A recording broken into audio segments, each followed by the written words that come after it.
Hi Flosstube, my name is Haley, also known as Peregrine Stitcher. Welcome to my channel, which is all about cross stitch. This is Flosstube number 28. This is, January 3rd, 2025, so Happy New Year to everyone. It's been a while since my last Flosstube, about 2 months, and I'll get into that a little bit later when I get to personal updates. I just have a few things to show you, but it's been so long I didn't want to wait, especially since I'm here in New York and I have a few things here that I would not be able to show you once I get back to Chicago. So I hope everyone is doing okay and had a good holiday season, able to spend time with your family.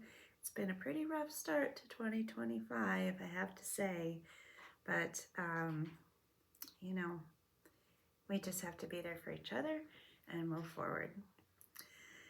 So, like I said, I have a few things to show you, and then I have a fair amount of life updates because it's been so long, and I also thought I would spend a little bit of time sharing with you how I plan writ large, not just for cross stitch, but in general.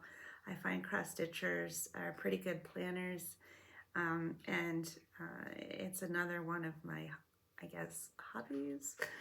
So if you're not interested in that, no worries, but for those who are, I'm going to talk about that in a little bit.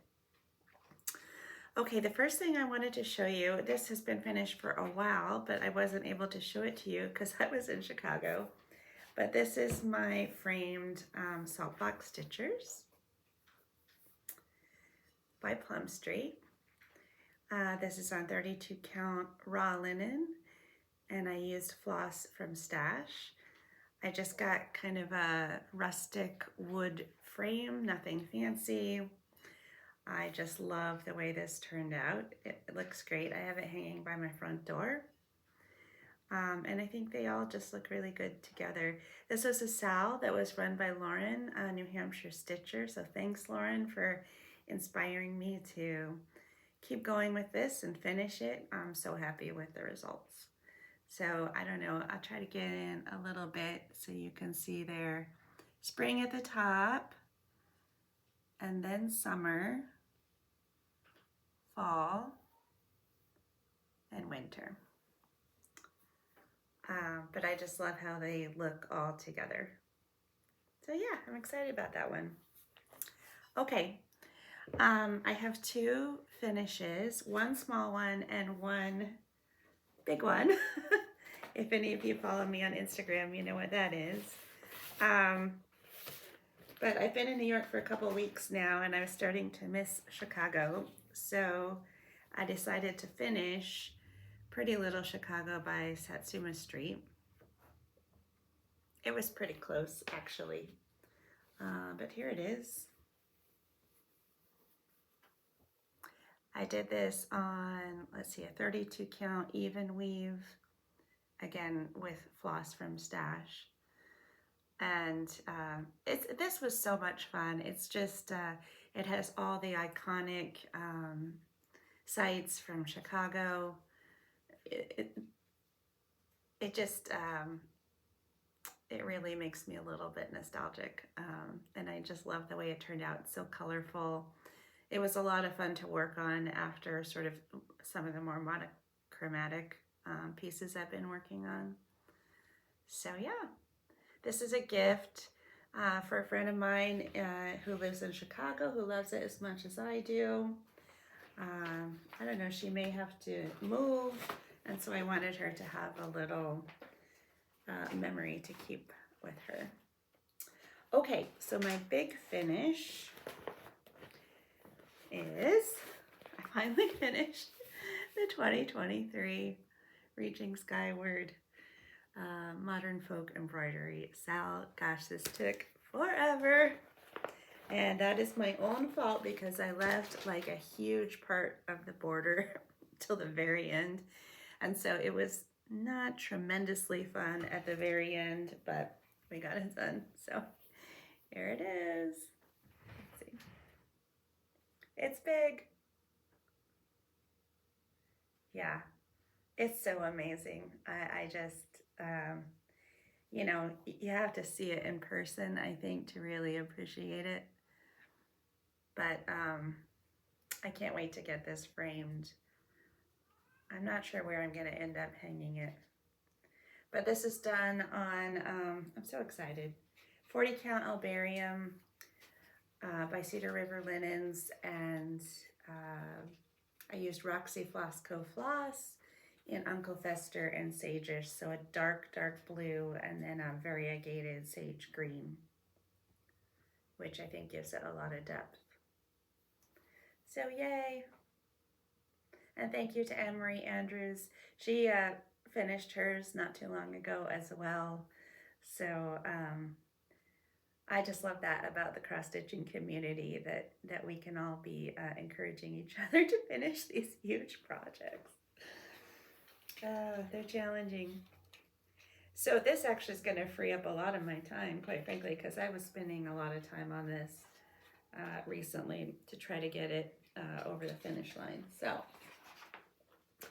very excited about that. And then I have, I think this is a new start. I don't think I showed this to you before. I meant to start this in September, but I didn't have it with me wherever I was. This is September's Return by Maximum Cross Stitch, Ellen Reed. Always fantastic designs.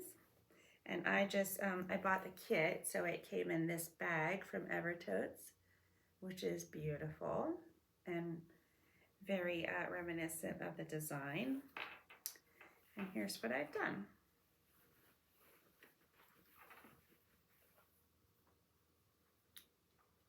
It's not done yet, but I got a good amount done. I mean, those hills are a lot, but they're so much fun once you get them outlined and you figure out the pattern for each hill. You know, it's so much fun to stitch because it's just a repeating pattern. So you can see there's acorns, corn, apples. I'm not sure what this is. Ellen, I don't know. Maybe you can tell us. Is it soy? Peas? I don't know. Something green. So this is done on 40 count panettone with Roxy Floss that came with it.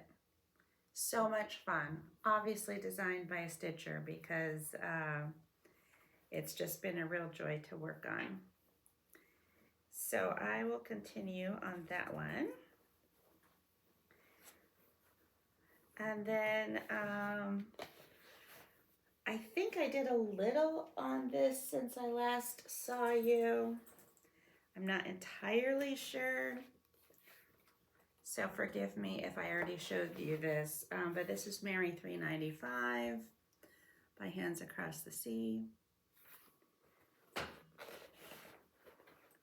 haven't done a lot on it, but I think I did a little, so let me just show you.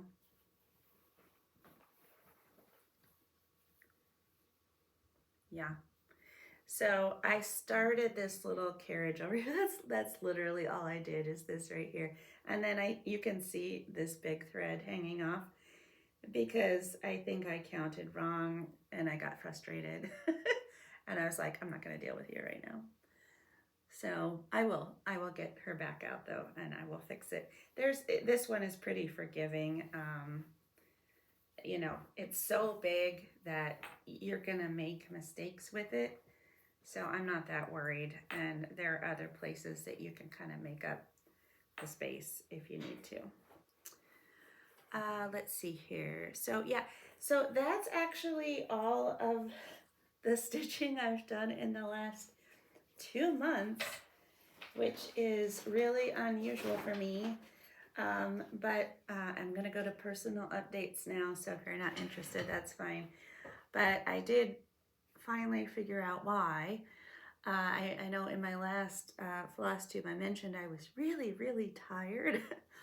And it turns out I was really, really sick.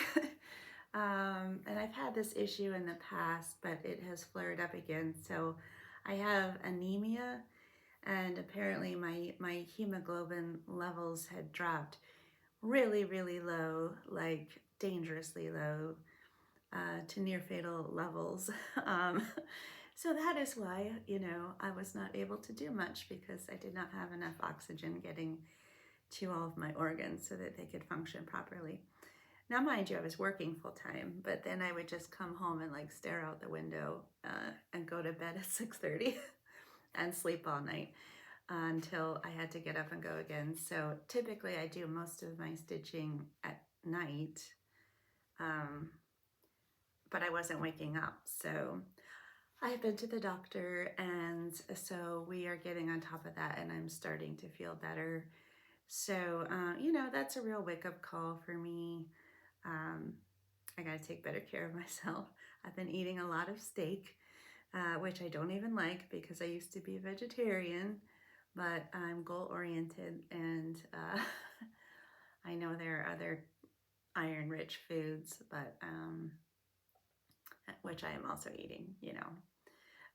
But I'm just trying to get to the point where I feel better, and I'm getting there. So there was that. And in between all that, I was still working and traveling. The kids and I had a trip to London over Thanksgiving, where I was not able to do much. But since they're grown, they went out and did stuff. I've been to London several times, so it was fine. They were going to places I had been before. And by the, you know, middle to end of the week, I was feeling better and able to do some things. We went to see Hamilton at the Victoria Palace Theatre. We went to the British Museum and high tea and, you know, some other London-y things, pubs and stuff like that. And then we had Thanksgiving dinner with my friend who lives there. And her family, which was a lot of fun because all of our kids had never met before, and they're all roughly the same age, so that was a lot of fun. But it also took a real toll on me. And so then I got back from London, I think it was like a Saturday after Thanksgiving, and then I left on, was it Monday? I think it was immediately. I had to go to a conference in Austin, Texas. And while I was there, I slipped and sprained my ankle. And then I couldn't walk anywhere. And so I had the fun experience of learning about wheelchair service in airports because I just could not walk. But I got home to Chicago. My ankle is better now. It is not broken. So it's just been one thing after another. I don't know. It's been crazy. Hopefully things will settle down. I'm back in New York right now. I had some good restful days with the kids and the pets. And so I'm feeling like a lot better, as evidenced by my stitching. I've been able to finish a few things, and I'm just having more energy in general.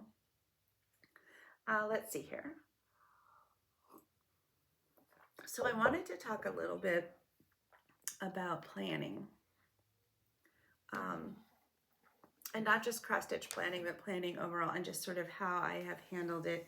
If you're not interested, no worries, and I won't spend too long on it, but I just wanted to show you.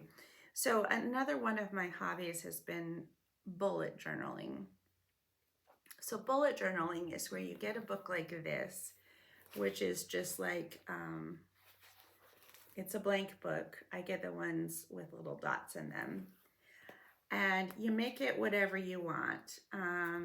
And so you can look on the internet or whatever, but you know, you can draw out your calendar, and there are lots of different spreads for like books you want to read and movies you want to see, and tracking your habits, like did I take my vitamins today, did I drink water today, planning events, travel, all that kind of thing. It's pretty much anything you want to do. I've been doing this for, you know, more than 10 years. And I used to get really into it because there's a lot out there if you look into it. I can get stickers, and I would do a lot of artwork and spend a lot of time on it, but I haven't had time lately to spend on it. So this year I decided to get a planner with inserts. It was my gift to myself. So I got, an A5 planner, and I got the insert that came with it, but also have been ordering things from Etsy to make it like what I need it to be.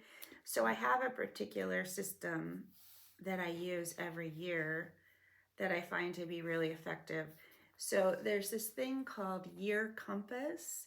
I'll try to remember to put a link in the description box, but you can also Google it. And it's a process that I do every year between Christmas and New Year's, where you kind of just reflect back on the whole past year. You go through your whole bullet journal or calendar or agenda and, think about everything that's happened. What went well, what didn't go well, what did you accomplish, what did you want to accomplish that you didn't, that sort of thing. And you kind of write it all out. And then you also go through the same process to plan what you want to do for the next year. And then when you have your new agenda or bullet journal, right, you have all of your goals outlined. And so at the beginning of every month, and I had to order these. At the beginning of every month, I would go through all of the goals I set for the year and figure out what I wanted to do to reach those goals during that month.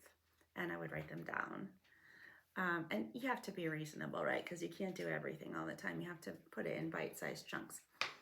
And then, I'm not showing this to you because I don't want to share my personal stuff.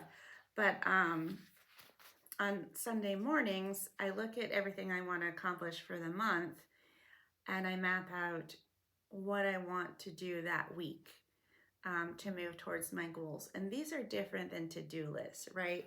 So I also have to-do lists, something like this, where I have work on one side, personal on the other. That's like, make a dentist appointment,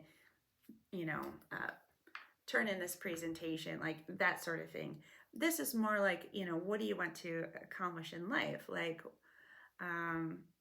whether it's your health or finances or your home or your relationships or, spirituality or learning, any of those kinds of things.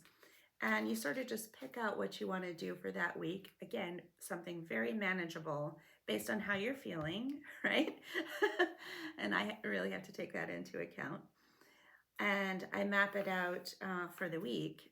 And then I go through and I add, all the stuff I actually have to do for work into my daily calendar and figure out where I can fit in the things that I might be able to do to move towards my goals. And so that's basically my approach. And so, I got these tabs so I can move between months. I have to have the monthly view, particularly for travel, so I know where I'm supposed to be at any given time. And then I also got just some lined paper because I'll also use this to take notes in meetings at work. I got some extra to-do lists in case that's not enough for 1 week. If I do that much, I think I'll be doing pretty well. I got a little plastic thing like for receipts and stuff for travel. And in the front, I just keep like some business cards, and I keep a blank check. So I guess if any of you ever find my planner, you'll know there's a blank check in there. Anyhow, so I've been doing this for, like I said, more than 10 years, maybe 12, 13 years. And I find it to be pretty effective. But this year, I think I need to change my approach. And my primary focus, honestly, has to be on taking care of myself and, focusing less on, what can I accomplish, and more like, how can I feel better tomorrow? um, because if you don't have your health, you don't have anything.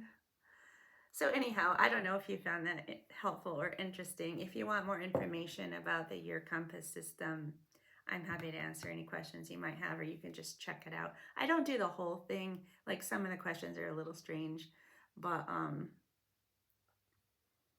I use a lot of it. And, I think it's just a good exercise once a year to reflect back and then think about what you want to do in the coming year in a very structured way. That's just how my brain works. And the other big thing I've been doing is planning my library. So I haven't been able to do anything. My oldest daughter is home from college with her cat, so I haven't even been able to get in there, but I've been planning in my mind. And one of the things I have been doing is buying books. So I just wanted to show you, just because they're so beautiful. So I bought the Jane Austen collection from the Folio Society. I love Jane Austen. If you look back, I did a cross stitch of Jane Austen novels. And these are just gorgeous and really nice paper, nice size font. Every single book is different, and they're just beautifully done, and they will look fantastic on the bookshelves. So I had a pretty large book collection.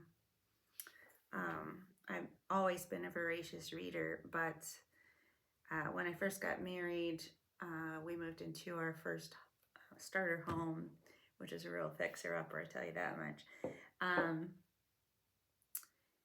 We didn't have any bookshelves, and so we put all of my books in boxes in the basement, and there was a big storm, and it flooded, and all of my books were ruined. So I need to rebuild my collection, and I'm just gonna read them all again, which I'm actually really looking forward to. But I've been, just kind of planning in my mind sort of how I want to set it up in terms of, being a crafting room and my library. I'll probably put my piano in there as well. And just really making it kind of my oasis, again, along the theme of taking care of myself in 2025, because I need to do a better job of that. And so I hope you all give some thought to that as well, of what you can do to take care of yourselves. That's all I have. Hopefully I can do more stitching. I was supposed to start chatelaine on January 1 with a group of friends, and I forgot to bring it with me to New York, so I don't have it. But I will start it when I get back to Chicago, and hopefully we'll be able to show my start on that in the coming Flosstubes. So that's about it. Hope you have a great January. Hopefully things will level out and calm down a little bit. But thanks so much for watching, and I'll see you soon. Bye.